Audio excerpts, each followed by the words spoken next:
Redmond 10-6-0, Stringer 11-11-1. Very similar records. So much for both men here, though, on their BAMMA debut. And Buddy Johnson, RMC, will make the introductions. Ladies and gentlemen, we are set for 3 5-minute rounds in the professional lightweight division. Introducing first, fighting out of the blue corner. This man stands 5 feet 9 inches tall and weighed in officially at 155 pounds. He has a record of 11 wins with 11 losses and 1 draw. Fighting out of Lisbon, Northern Ireland, he is Chris Menace Stringer. And his opponent, fighting out of the red corner. This man stands 5 feet 10 inches tall and weighed in officially at 155.6 pounds. He has a record of 10 wins with 6 losses and 0 draws. Fighting out of Dublin, Ireland, he is Paul Redmond. When the action begins, your referee in charge, Daniel Movahedi. So the highly anticipated debut here of Redmond. You could hear the support for him here, Chris. It's Northern Ireland versus the Republic. Redmond against the Menace, Chris Stringer. Big takedown attempt, and he nails it from Redmond. No surprises there. Paul Redmond rushes in, charges for that double leg. The powerful takedown attempt, nearly successful. Strong post there with the right arm from Stringer to try and use the mesh to walk back up to his feet. Yeah, staying calm and focused. As I said, this is a big bout for both men here, making their BAMMA debuts, and the way forward for both of them here at lightweight. Another superb division, Chris. And look at the grappling skills of Redmond, just smothers you. He is so technical in the way he controls guys, floats, puts his weight down. A high-level purple belt under Andy Ryan there in the gym, but has really utilized his grappling skills throughout his career for MMA appropriately. Yes, but good defense here from Stringer as well. As I said, a lot on this fight for him as well. And you can see already the pressure from Redmond, a notable feature of his historical performances. And I think that's a smart thing against an unpredictable, always dangerous fighter in all positions in Stringer. Stringer can put you out in the feet, he can tap you off his back. And right now, Redzer is not giving him any space. And Redzer will obviously know this. He'll know that the man's finishes come from chokes. He'll know what he's capable of. But something I want to pick you up on, Redzer as well, we said when he goes to ground, he's got some tricks, this man, hasn't he? Big time. I mean, the only athlete I have seen roll on multiple occasions for a toe hold from this exact position. No, I stand corrected. He does it from half guard here, not an open guard. So but Redmond wants to be, though, Chris. Very, very dangerous from the top position, and I think that's the takeaway message. So, Paul Redmond, Redzer, a lot of pressure on him here because I said a lot of hype about him before, the big signing, and yet he's doing everything right at the moment, posturing up here, looking to smack down on Chris Stringer. The crowd responds immediately, grabs him again, and it's the transitions we talked about. Redmond doing a great job of initiating that takedown after Stringer was able to get back to his feet. But what I liked about Paul was the fact that he was striking the moment Stringer stood up.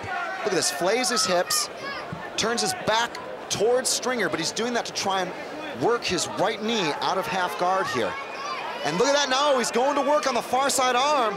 He's got a Kimura here or a straight armbar option. Well, that left arm of Stringer, early still, plenty of time still. 2.5 minutes in this round. Dangerous times for Chris Stringer. That's a good correction there, Malcolm. It's the left arm. But Stringer able to stand up here. But that figure four, a beautiful position there for Redmond to take him for a ride.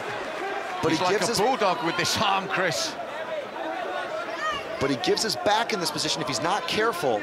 And right now, Stringer able to relieve that pressure and torque on his shoulder from that lock Redmond was holding on to. Great stuff here from Stringer to reverse this position. He needs a good last 2 minutes as well from that opening position. He really needs to work now and capitalize to maybe bring this to an even round. He really has to work as we come towards the 1:30 mark. Right now, Redmond is trying to sneak his left knee as well as his right. He's got his right one in, and there we go. That's what he wanted. Underneath the hips, open guard here, and using that right elevator hook to try and raise up his opponent and possibly catch a sweep here. Yes, here he goes. Coming in towards the last minute, and Dan stands them up. Takes a lot of grip strength to be able to do something like that. And Redzer, successful, gets the stand up. And both fighters trade, but again, right back to basics 101. It's Redmond in for the shot. Yes, inside the last minute, and it's been a real defensive battle for Chris Stringer. He hasn't been able to get any momentum himself because Redzer has constantly been on at him, constantly asking questions. Redmond possibly looking for a single leg there, but releases it to attack the inside leg with the knee. And he's doing a good job of trying to set up this takedown as the wrist fighting goes on the far side there.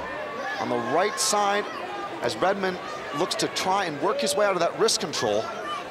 But great stuff from Stringer here. This is better. He's stuffing the takedown. That's the thing. He's managed to negate it now, but if you look across the round, those previous takedowns will score heavily in Redmond's favor, won't they? And more importantly, the control and aggression. But a separation here, a golden opportunity for Stringer to get away. Redzer with the right hand, but you can see already he's focused on closing the distance immediately.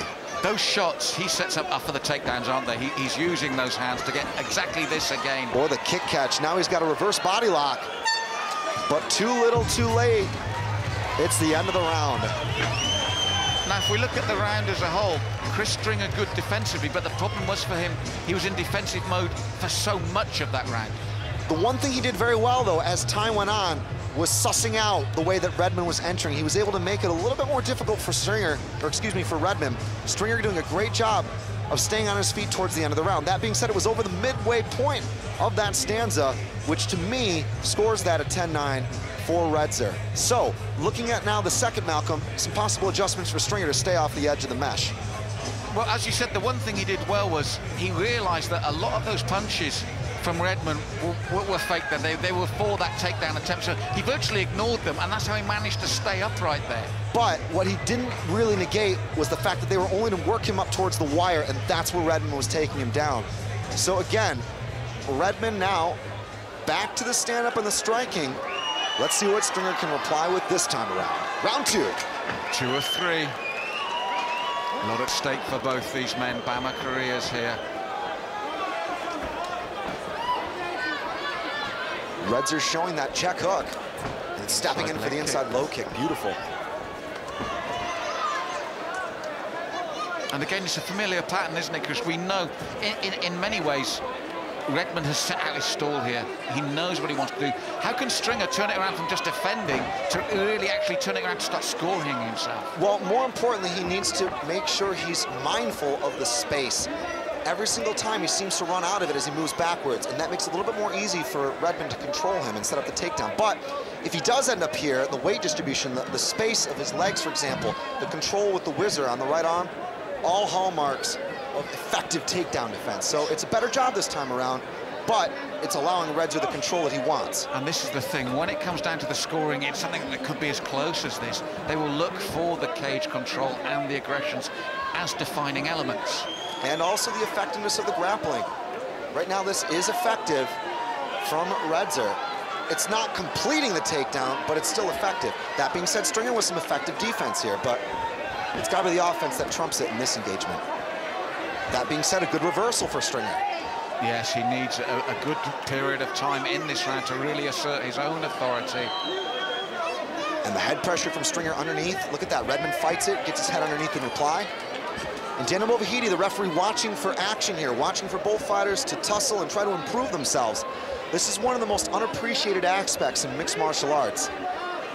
He is giving Redmond every opportunity. He's seen enough now, but he was giving him that opportunity knowing the skill sets of both these men. And more importantly, knowing the potential outcomes of MMA, which could have been a takedown. There we go, Redmond diving in, but a better defense from Stringer, nice stuff. Well, this is the thing, you know that when Redmond stays in the pocket, it's not because he wants to constantly engage with that boxing, he knows where he wants that to lead to. The one time, though, that Stringer reads that and doesn't pay attention to the hands of Redmond could be the last, though. Well, that's the thing, that's why Stringer has to be constantly alert here. By the same token, I feel he's powerful enough as Redmond comes in. Redmond's got to be very wary himself. Stiff jab, stance swap from Stringer back to orthodox. He can't stand with his feet planted flat because that is exactly what Redmond is looking to capitalize on. And look at this, Redmond here in the middle here of the canvas will be a little bit more easy for him to control the stand-up that Stringer was using constantly up against the edge of the ring. So, and there's like a mental clock there. Halfway through the round, he's down, the big takedown. Look, the judges can look and say, yep, big takedown in favor of Redmond. Good internal clock. And good hip pressure there from Redzer. Look at that. Walking and working his way around the guard. Stringer very dangerous off his back. And right as Stringer tries to sit up, Redzer gets a hold of him and dives in. Yes, and pushing him now with his back to the canvas and to the cage here, and posturing up, the elbows coming down. Dangerous times here for Stringer now. Good, solid right hand from Redmond. And Redmond looking to lock down those legs just above the knees, which will help him achieve a more dominant position throughout this. Hand fighting, again, the head pressure underneath the chin, increased leverage, all the while mixing in the strikes, and that's really high-level stuff. Postures up nicely again, and it's the control here as well, because we talk about that as the rounds go on. We're just coming into the last minute again now, and Redmond in control once more. Controlling the ankle and the way he lassos those legs. Exceptional wrestling. And again, that makes him a very difficult matchup. Short right hands on the inside as he postures up as well. And sadly for Chris Stringer, it meant he's constantly in defensive mode, and we got the guillotine in, Chris. He was looking for that front headlock position. It's a threat. Nice knee to the body there. And look at this, using his knee to actually force the head away and expose the midsection, the left knee there. Look at that. Using that as a lever. That's fantastic. Redmond again, but Stringer able to stand up. Stringer with the reversal. Overhand elbow from Stringer. And he needs this. We're into the last 30 seconds, and he's having moments. He needs to really capitalize on them because Redmond is controlling the pace and where this is fought.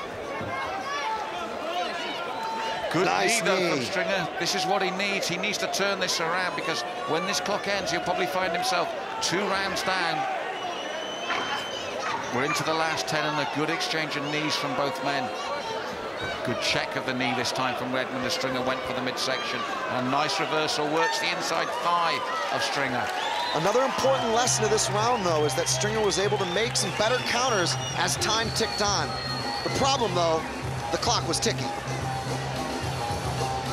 This is the thing, Stringer now needs a change of tactics totally because he knows Redmond's tactics, and Redzer's not going to change that, is he? It's working for him, and it's effective. Chris Stringer really needs to change his tactics now. It's also very smart, but Stringer is dangerous. Stringer could easily throw a wrench into the gears that seem to be turning oh so smoothly for the Redzer team. Team Rhino given some instructions there in the corner to Paul Redmond. Of course, also Stringer making some calculations, and they're telling him to load up on that uppercut when Redmond comes in. Yes, I think that's the key, stopping Redmond coming in and then backing him up finally. Cage control has favored Redmond throughout the 2 rounds, and this is what Stringer really needs to turn around, and then he needs to capitalize when he gets the opportunity. And I think not, again, standing in front of him, not being a stationary target. This is what he needs, that double jab, that movement. Look, this is it. And the balls of his feet. I mean, Stringer looks pretty fresh right now. And he's got a good jab as well, I said, on the balls of his feet, bouncing, nice stiff jab as Redzer comes in. The problem is, as a fighter, when you start to think you're going to be able to catch your opponent and counter, you plant for power, then you're on the wrong end of a takedown attempt. That said, Redmond's cut under the left eye, the blood streaming down the cheek there. And the jab works into it again from Chris Stringer. Better work from him in this round, but again, and again, nice turn, beautiful knee to the midsection of Redmond. Better work from Stringer. The commitment, though, from Redzer Redmond was the difference in being able to force him in the clinch up against the edge of the cage here. The pressure, though, also exceptional. But a great reversal again from Stringer. He's been able to do that time and time and time again. But from this position, Chris, I really feel the position he needs to disengage, get to the centre of that cage again, make Redzer work on that eye, work on his, here, make him work to get there. This is exactly what he needs. And that would be certainly the wiser decision. And Redzer goes in, but a little bit telegraphed there. You can see the way that Stringer was able to try and stuff the head, but again, the commitment, the reshot, if you will, from Redmond has been one of the most important factors in this match. It's dogged, isn't it? He's been determined, he's had a game plan, and he has stuck to it through thick and thin, and this is reaping the results. I felt Chris Stringer had incentive there. You see the cut, your jab's working, you're keeping me in the middle, but Redzer, as you said, will not be denied. Look at the way that Redzer protects his head there behind Stringer, and then adjusts his body weight to complete this takedown. But then Stringer back up. Stringer's got to go for it here. Yes. I don't think diving on a guillotine would be the right thing, though. Well, we're at that halfway stage again, and he's got to do something exceptional now. He's got to finish this one way or the other. We know he's capable, but he's got to do it. But I think a smart risk would be not dropping to your back for a submission against a high-level grappler. Well, we saw earlier when he did that quick spin and got back to the centre of the cage and landed a swift left-right. Again, he's done it just again. This, for me, is his best opportunity. He's got the incentive of seeing that cheek bleeding, open that cut up, widen it, make Redzer think about having to come in. Redzer's lack of willingness to get into a brawl has also been very intelligent. That said, he stood and traded now. Big body shot from Redzer as Chris Stringer steps back. Goes for the lockup again. And the moment Stringer thinks about planting and punching, in comes Redmond. So, Chris, we're inside the last 2 minutes here of a big fight for both men. They're sucking up on the atmosphere here. It's been an incredible atmosphere here in the 3 Arena, really getting behind the local fighters, really supporting them. And again, they really need to get in there and work their way through this bout. We know what this means to both these men, their BAMMA debuts. Look, Dublin is the city that continues to be one of the global meccas of mixed martial arts. To fight on this stage in the co-main event, incredible opportunity and reward and pressure. And both of these guys have been delivering. It's been a really, really hard-fought performance from both. Redmond with the inside trip gets his man down, but the struggle from Stringer to get back to the feet. It's a sprint to the finish, just over 60 seconds on the clock. But that's what you said, Chris. There's the key to it. Pressure, pressure, pressure, pressure, coming from Redmond constantly across the 3 rounds. A second win from Stringer every single time we hit the last minute or 2 of the rounds. It's been a substantial effort. Let's make no mistake about it from both. But the world-class grappling of Paul Redzer Redmond has to be one of the most impressive aspects of this matchup of 2 of Europe's elite. That's right, and again, as I said, Chris Stringer trying to do the right thing. When he's managed to disengage, turn his man and move to the centre of the cage, he's shown good boxing skills. He's shown good ability, but for the most time, just the dogged nature of Redmond's technique, the way he walks you down, and then you know where he's going, but it still happens. This is the frustrating thing for Stringer. He knows, Redzer knows, and it still happens. But you can hear the crowd respond to this upright exchange now, right in the last 10 seconds, the crowd responding to this. Great escape there. Stringer doing a great job of getting out of that clinch with a flying scissor kick upstairs. Whoa, it's heating up now. Redzer gets clipped with the teep up top. Man, what a fight. And you always had the feeling that Stringer could have finished it at any time, but Paul Redzer Redmond stuck to the game plan. Absolutely having to go through a lot of dicey moments there in that match, but the takedown-oriented assault of the Irishman, Paul Redzer Redmond, as he leaps up onto the fence, the crowd cheering all the way to the back here in Dublin's 3 Arena. They're dancing up against here the edge of the barriers. It was a rock star performance from Redzer. Stringer certainly very capable throughout all 3 rounds. Redzer goes the distance, and Stringer certainly had his moments, but will it be enough for Redzer to get his first big win here in BAMMA? we will go to the official announcement as the scorecards come in, and Dublin's 3 Arena continues to go wild for BAMMA 26.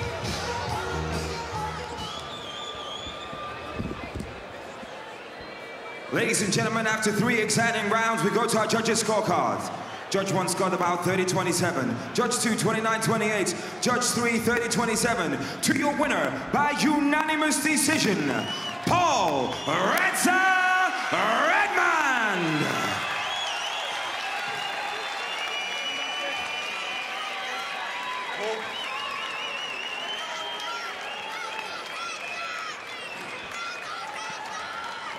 Ladies and gentlemen, I'm here with your winner, Paul Redmond. Paul, a lot of talk about your BAMMA debut. Did you feel under pressure there? A lot of interest before the bout. Yeah, loads.